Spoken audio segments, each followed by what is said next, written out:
নমস্কাৰ বন্ধু বান্ধৱসকল, আপোনালোকে চাই আছে মোৰ ইউটিউব চেনেল ধ্ৰুৱ। আজি আমি আলোচনা কৰিম ভাৰতীয় সেনাত ভৰ্তি হ'বলৈ কি কি প্ৰয়োজন। 4টা ভাগত ভাগ কৰিছোঁ মই প্ৰয়োজনকেইটা। তো মই বোধ কৰোঁ এইখিনি কথা ক'লে আপোনালোকৰ নিশ্চয় কিবা নহ'লে কিবা এটা উপকৃত হ'ব।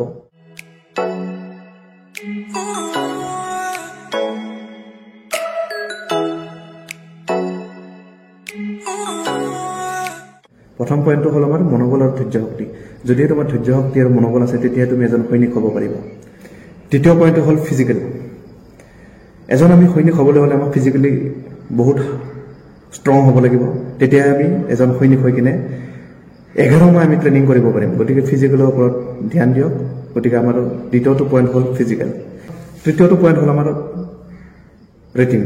ৰিটিনৰ ওপৰত আমি এইটো ধ্যান দিব লাগিব। বৰ্তমান সময়ত আমাৰ ৰিটেনৰ ওপৰতো মাৰ্কছ আহে, তো সেই মাৰ্কক লৈও আমাৰ মেৰিট লিষ্টত নাম আহে। গতিকে আমি ৰিটেনৰ ওপৰতো ধ্যান দিব লাগিব। আৰু 4 নম্বৰ পইণ্টটো হ'ল আমাৰ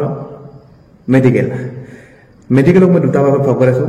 50% তোমাৰ হাতত আৰু 50% তোমাৰ কপালৰ হাতত, মানে ভাগ্যৰ ওপৰত।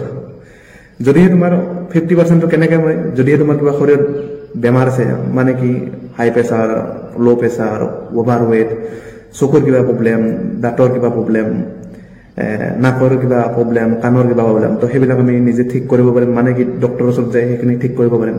গতিকে সেইকাৰণে কৈছোঁ 50% তোমাৰ ওপৰত আৰু 50% ভাগ্যৰ ওপৰত এৰি দিয়া। এই 4টা পইণ্ট তুমি যদি ফ'ল' কৰা তেতিয়াহ'লে নিশ্চয় যেন তুমি ভাৰতীয় সেনাত জইন কৰিব পাৰিবা। যদিহে মোৰ ভিডিঅ'টো অলপ হ'লেও ইনফৰ্মেটিভ লাগিছে তেতিয়াহ'লে মোৰ চেনেলটো ছাবস্ক্ৰাইব কৰক, বেল আইকনটো দবাই দিয়ক। এনেকুৱা টাইপৰ ভিডিঅ' মই বনাই থাকিম। কাৰণ কিয় মই 4 বছৰ মই নিজেই ড্ৰাইভ দিছোঁ আৰু মোৰ বৰ্তমান চাকৰি হৈছে মোৰ 8 বছৰ। গতিকে বহুতখিনি মোৰ এক্সপিৰিয়েঞ্চ আছে। এক্সপিৰিয়েঞ্চবোৰ আপোনালোকৰ লগত মই শ্বেয়াৰ কৰিম। গতিকে চেনেলটো ছাবস্ক্ৰাইব কৰক, বেল আইকনটো দবাই দিয়ক আৰু শ্বেয়াৰ কৰক। জয় হিন্দ।